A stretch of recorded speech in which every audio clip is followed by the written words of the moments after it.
हमारा विभूति पाद चल रहा है, योग दर्शन का तृतीय अध्याय, तीसरा पाद विभूति पाद। तो हमने धारणा और ध्यान इन दोनों के बारे में काफी विस्तार से चर्चा की। धारणा किसे कहते हैं और ध्यान किसे कहते हैं। धारणा शरीर के अंदर किसी भी एक भाग पर मन की वृत्ति को टिका देना, वो धारणा। और वहीं पर मन को टिकाए किसी एक ही विषय को लेकर एक विषय पर ही चिंतन चलाते रहना, उसको ध्यान कहते हैं। तो इसके लिए हमने अभ्यास किया था धारणा का, 5-5 मिनट का धारणा के लिए भी अभ्यास किया कि एक ही स्थान पर हम टिका कर रखें मन को वहीं पर। वो आपको याद होंगे, ये मूर्धा में किया जा सकता है या भ्रू मध्य में किया जा सकता है, नासिकाग्र पर, जीवाग्र पर, गले का जो कंठकूप है, गड्ढा, हृदय में, नाभि प्रदेश में, कहीं भी हम जहां हमें आराम लगे, मतलब जहां सुविधा से कर सके आराम से वो कर सकते हैं। परंतु यहाँ पर मैं जो करवाती हूँ मेरा ज्यादा रहता है, मतलब कि उस पर ही जोर रहता है कि हम स्वयं पर, आत्मा पर, स्वयं पर ध्यान टिका दे। वहां पर हमें कहीं किसी भी तरह का जोर नहीं लगेगा। वो भी हम एकदम नहीं टिकाते, वो आपको पता है, जो पुराने हैं सारे सबको ही ज्ञान है कि हम सोचते हैं, देखते हैं कि कौन अनुभव कर रहा है, शरीर को कौन अनुभव कर रहा है, सांसों को कौन अनुभव कर रहा है। और जो अनुभव करने वाली सत्ता होती है वही चेतन होती है और वही मैं हूँ। मुझे ही पता चल रहा है कि ये मेरा शरीर है, ये मेरी आंखें हैं, ये मेरे कान है। अलग अलग तरह करके हम प्रयोग करते हैं और जो अनुभव करता है वही मैं होता है, वही चेतन, वही आत्मा होती है। हाँ, ये बात दूसरी है कि हम कितना अनुभव कर पा रहे हैं, परंतु इतना तो हर एक को जरूरी होता होगा कि यहाँ पर अनुभूति हो रही है, मुझको पता चल रहा है ये मेरी आंखें हैं, मेरे हाथ हैं, मेरे पैर हैं, ये सांस है। तो वो मैं जो हूँ कहाँ पर हूँ, जहां भी आपको अनुभूति हो उस मैं पर ही मन को टिकाते हैं अगर, तो वो अच्छी धारणा हो जाती है। क्योंकि परमात्मा को पाने वाला मैं ही हूँ, मैं आत्मा ही परमात्मा को पा सकता हूँ, कोई और इंद्रिय नहीं। परंतु अगर वहां पर भी अगर हमने टिक पाते, जहां भी आपने मन को टिकाया वहां भी, क्योंकि परमात्मा सर्वव्यापक है, और ज्यों ज्यों हमारा अभ्यास होता जाता है वहां पर मन भी फिर वहां पर टिकने लगता है, और वहां जहां मन आता है वहां पर आत्मा का जो चेतनता है वो भी वहां पर खिंची चली आती है, और फिर परमात्मा का हम ध्यान कर सकते हैं। वो परमात्मा की व्यवस्था से सब हो जाएगा, परंतु ये एक स्वाभाविक धारणा हो जाती है। तो जैसे आपको अच्छा लगे, पर मैं उस पर ही जोर देती हूँ, और वो मैं उस पर ही जोर दूंगी, क्योंकि हमारा उद्देश्य आत्मा को, स्वयं को जानना भी है। उसको जानना बहुत आवश्यक है, स्वयं को जानना। तो उसको भी करते करते फिर बाद में अगर आपको वहां नहीं लगता, जहां मन लगे वो मैं वो भी बोल देती हूँ, वहां हम धारणा कर सकते हैं। फिर उसके बाद ध्यान, फिर जिस भी विषय पर ध्यान करना है, तो हम जो विषय लेते हैं, आत्मा का विषय भी लेते हैं, सांसों का विषय भी लेते हैं, और परमात्मा का विषय भी लेते हैं। अंत में हम परमात्मा का ही विषय लेते हैं। वो किसी कोई भी गुण ले लेते हैं, उसी गुण का चिंतन करते रहना। अभी हम 2-3 बारी से क्या किया है कि हमने 5-5 मिनट एक एक, क्योंकि प्रत्यय एकतानता, उस पर हमें लंबे समय तक एक ही विषय में टिके रहने का अभ्यास करना है, वो जरूरी है।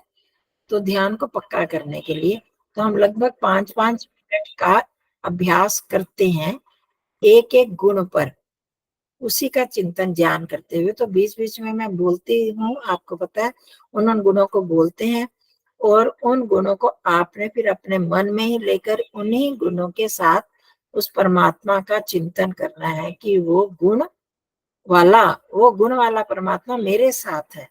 वो कहीं बाहर तो है ही, उस सिर्फ बाहर ही नहीं, मेरे साथ अभी भी है वो परमात्मा। तो उनको अपने साथ जब हम जोड़ कर करते हैं तो एक समीपता की अनुभूति होती है। तो ये तो हमारे पिछले हुए, तो उसी में ही आगे ये क्या है, ध्यान की बात, समाधि की बात आती है। धारणा ध्यान से तो हमारा संबंध है, हमारा थोड़ा संपर्क है और परिचय है। परंतु अब यहीं पर तो ना अंतिम जो सीढ़ी है अष्टांग योग की, वे क्या है? समाधि। तो समाधि किसे कहते हैं, आज उसकी परिभाषा है। तो आप यह नहीं सोचें कि हम कौन सा अभी समाधि में पहुंचने वाले हैं। पहुंचेंगे, एक दिन तो जरूर पहुंचेंगे, और उसी की का ही हमने प्रयास। ध्यान ही जब गहरा होता जाता है तो वही समाधि की अवस्था बनती है। तो इसलिए उसी ध्यान को हमें गहरा करते करते समाधि तक पहुंचना है। तो हमें पता तो चलना चाहिए कि क्या है समाधि, तभी हम उस पर पहुंच पाएंगे। तो सूत्र है, तदेव अर्थ मात्र निर्भासम स्वरूप शून्यम एव समाधि ही। मैंने ये सूत्र लिख के भेजे मैं आपको। तद तद एव, ये एक अर्थ शब्द है बहुत बड़ा, तदेव अर्थ मात्र निर्भासम।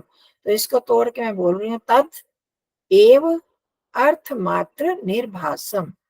तत् मतलब वह, तत्व का मतलब होता है वह क्या? जो ध्यान, पहले किसकी बात चल रही थी? ध्यान की, है ना। इससे पहले वाला ध्यान था ना, तत्र प्रत्यय एकतानता ध्यानम, धारणा थी। धारणा के बाद आया तत्र, मतलब जहां धारणा की है वहीं पर ध्यान को लगाना, जो विषय लिया उसको ध्यान, उसी का ध्यान चिंतन करते रहना, वो ध्यान हो गया। अब तद, वही ध्यान, तद एव वही, वही ध्यान, वही ध्यान क्या होता है? अर्थ मात्र निर्भासम। अर्थ होता विषय, जिस विषय को हमने लिया है उसी, केवल मात्र वही विषय रह जाए, है।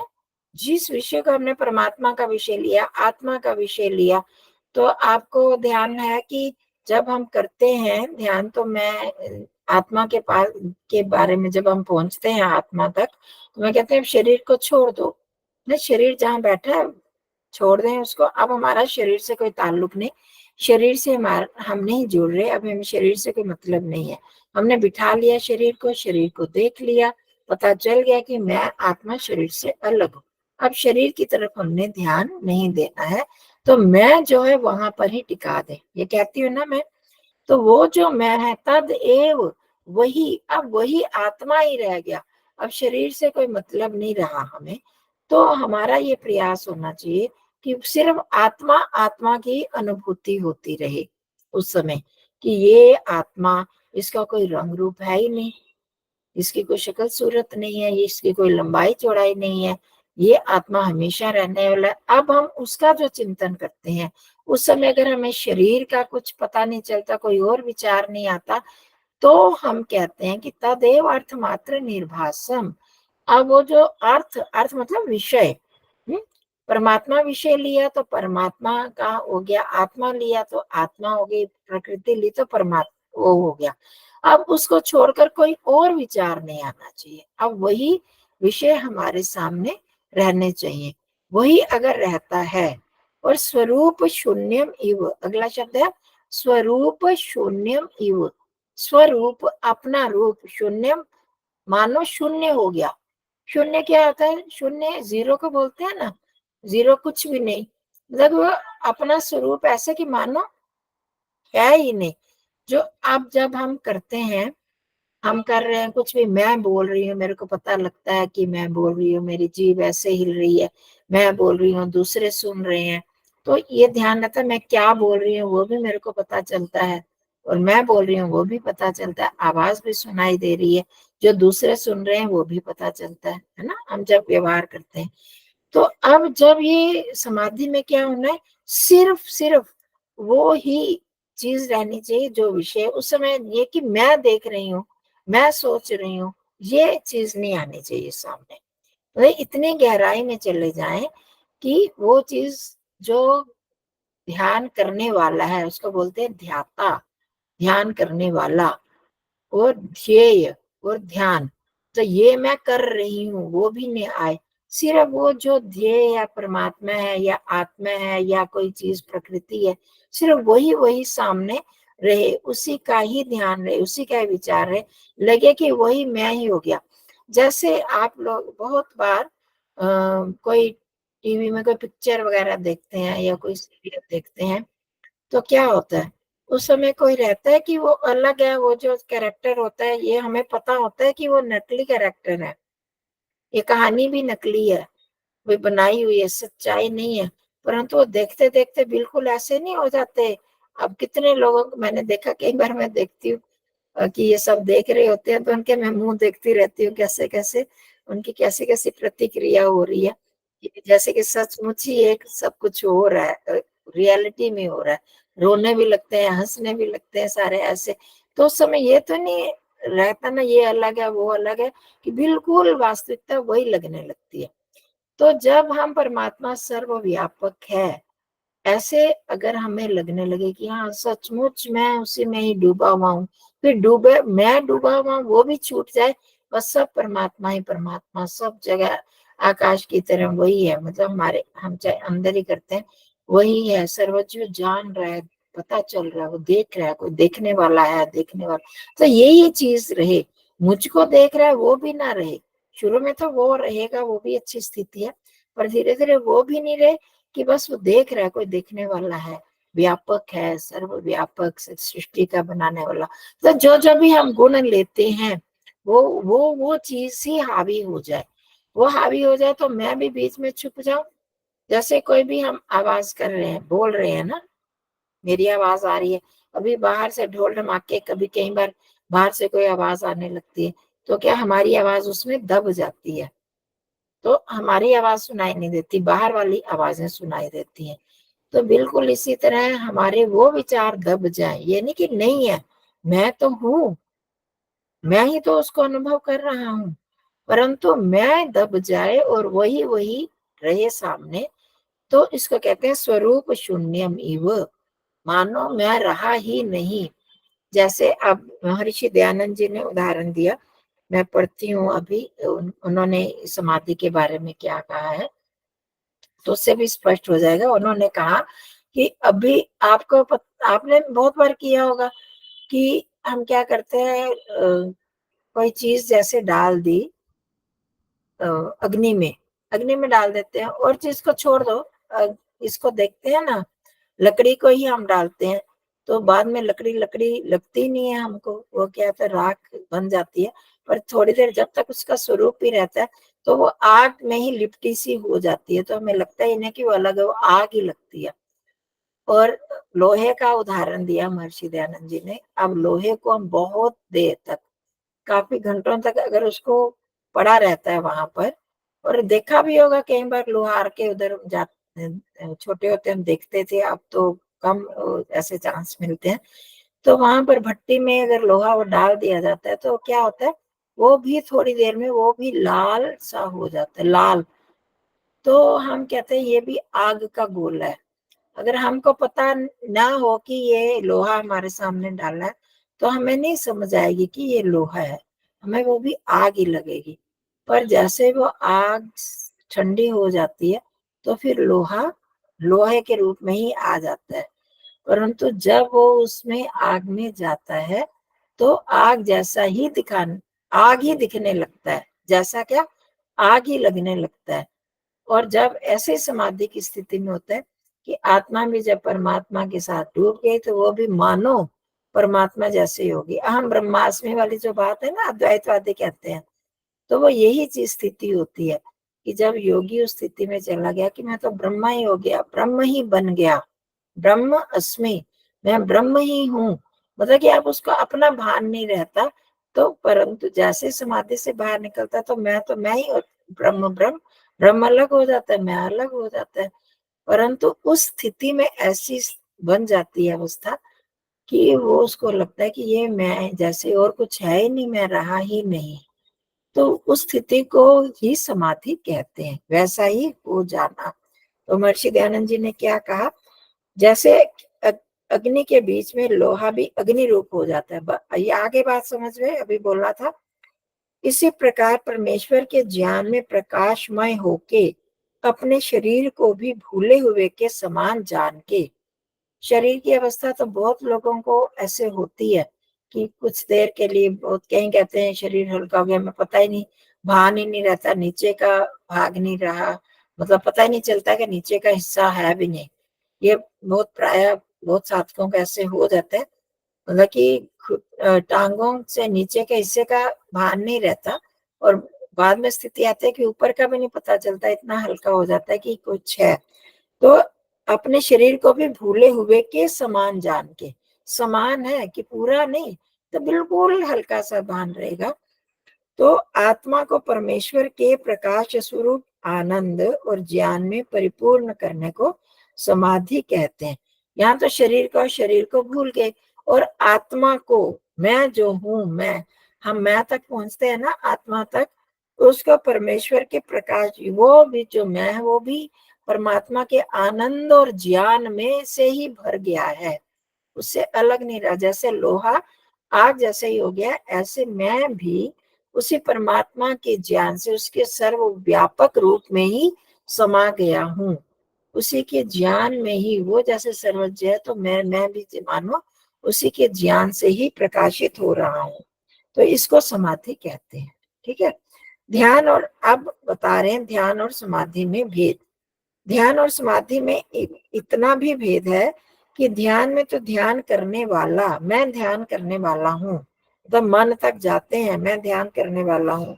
जिस मन में जिस चीज का ध्यान करता है, मतलब मैं करने वाला हूँ, मैंने मन को यहाँ लगाया है। हम कहते हैं ना, मन को अब नासिकाग्र भाग पर लगा दो, तो वहां सांसों को अनुभव करो, तो हमें पता चलता है ना, मैं, हम जानबूझ के, अभी तो हम जानबूझ के ही कर रहे हैं कि मैं जो अनुभव कर रहा हूँ कि मन को मैंने यहाँ लगाया और मैं सांसों को अनुभव कर रहा हूँ। तीनों का पता चलता है ना। मन का भी पता चलता है, मन वहां गया, और मैंने सांसों को नासिकाग्र पर कहाँ टिकाते हैं कि शरीर का पता चलता है, मन को मैंने वहां टिकाया और सांसों को अनुभव कर रहा हूँ, सांस विषय बन जाते हैं उस समय, और मैं कर रहा हूँ। तो ये तीनों का ध्यान रहता है ना, पता चलता है हमको। समझ आ रही है बात? तो परंतु जब ये तीनों विद्यमान रहते हैं, परंतु समाधि में केवल परमेश्वर ही के आनंद स्वरूप ज्ञान में आत्मा मग्न हो जाता है, वहां तीनों का भेदभाव नहीं रहता, क्योंकि वहां परमेश्वर को विषय बनाया है। इसलिए अब हम अगर सांसों को लें, तो सांसों को भी करते करते हमें क्या होना है कि सिर्फ हमें पता चले कि सांसें ही सांसें चल रही हैं, सांस ही धीमी हो गई। वो अपना भी आप देखो कि जब भी हम अधिक देर तक सांसों पर ध्यान रखते हैं, तो हमें बाहर का ध्यान नहीं रहता, धीरे धीरे धीरे धीरे धीरे धीरे एकदम एकाग्र अवस्था बन जाती है। तो वो कहते हैं कि वहां तीनों का भेदभाव नहीं रहता। जैसे जल में डुबकी मार के थोड़ा समय भीतर ही रुका रहता है, वैसे जीवात्मा परमेश्वर के बीच में मग्न होकर फिर बाहर हो जाता है। मतलब कि थोड़ी देर के लिए, बहुत देर तो नहीं होगा, थोड़ी देर के लिए वही परमात्मा, चाहे कुछ सेकंड्स के लिए भी हो, हमें ये प्रयास करना है कि हम उसी परमात्मा में खोएं, कि वो सर्वव्यापक रूप है, सर्वज्ञ रूप है, ज्ञान स्वरूप है, अकाय है, निराकार है, तो वो ही परमात्मा सर्वव्यापक है। इस तरह के जिस भी गुण को हम ले, तो ऐसे भी हमें अभ्यास करना है। तो जब हम, कई बार कहती हूँ कि उसी गहराई में डूबते जाए, उसमें समर्पण कर दें, समर्पण का मतलब उसी भाव में हो जाना। तो हम अभी उसी, वही गहरी ध्यान की ही गहरी अवस्था समाधि है, समाधि कोई अलग चीज नहीं है। वही ध्यान, ध्यान में गहरे में डूबते जाते हैं, डूबते जाते हैं, तो हमें तो पता ही नहीं चला, टाइम का भी पता नहीं चलता कई बार। ये तो बहुत लोगों का अनुभव होगा, कई बार इतना अच्छा लगता है कि हमें पता ही नहीं लगा 1 घंटा कहाँ चला गया। जब हम वहां पर नहीं मग्न होते, शरीर में ध्यान है, बाहर क्या हो रहा है वहां ध्यान रहता है, तो हमारी ये स्थिति नहीं बनती कि समय, कब समय बीतेगा, कब आधा घंटा बीतेगा, कब ध्यान की क्लास खत्म होगी, कब उठाएंगे, है ना। ये भी स्थिति बनती है ना, जब मन नहीं लग रहा होता, तो कब समय बीतेगा, अभी तक क्लास ही नहीं खत्म हो रही, इसे खत्म ही नहीं कर रहे, तो तब ऐसे मन उठ जाता है। तो जब ध्यान लग जाता है, तो लगता है अच्छा आधा घंटा बीत गया, 1 घंटा बीत गया, पता ही नहीं चला हमको। अलग अलग स्थितियां बनती हैं, तो वो स्थिति, और उस समय ये भी नहीं पता लगता कि दिन है कि रात है, मैं कहाँ बैठा हूँ, कहाँ पर हूँ। तो वो स्थिति भी जो है हमें गहरे ध्यान की है, और वही आगे बढ़ के हमें समाधि की ओर ले जाती है। तो अब हम करेंगे, जब भी अभी ध्यान जब करेंगे, तो हमने क्या करना, परमेश्वर के जिस गुण को हमने लेना है, उसी मंत्र में आगे आएंगे और गुण भी आएंगे। है ना।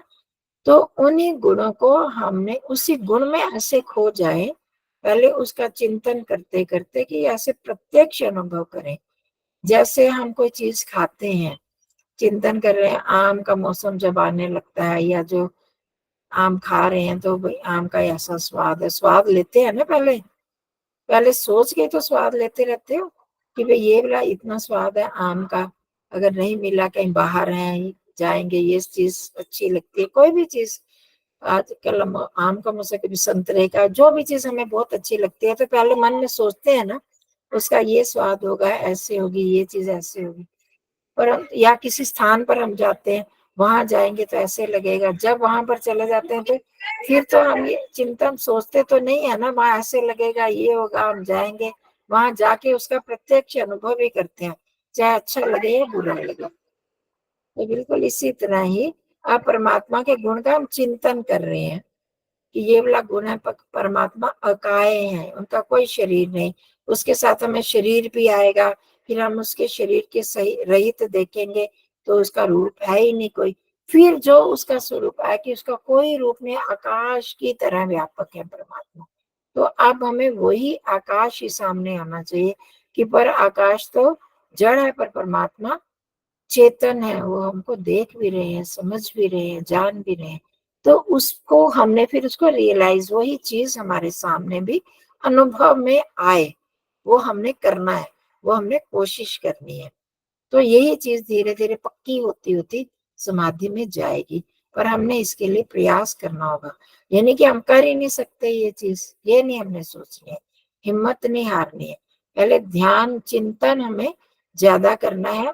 जैसे हम 5 या 6 मिनट करेंगे तो 5 मिनट तो चिंतन करेंगे, उसके बाद मैं कहूंगी कि अब विचार मन को छोड़ के बस उस चीज में डूब जाओ, कोशिश करेंगे हम उसमें अपने साथ में अनुभव करने की। ठीक है, तो इस तरह से हम कोशिश तो करें कि हार थोड़ी मान जाएंगे, हम तो कर ही नहीं पाएंगे, हम कहाँ से समाधि में पहुंच सकते, पहुंचेंगे हमने ही तो पहुंचना है समाधि में, और लोग थोड़ी जाएंगे कोई। तो ठीक है, समझ में आ गई ना, तो इसको हम करेंगे।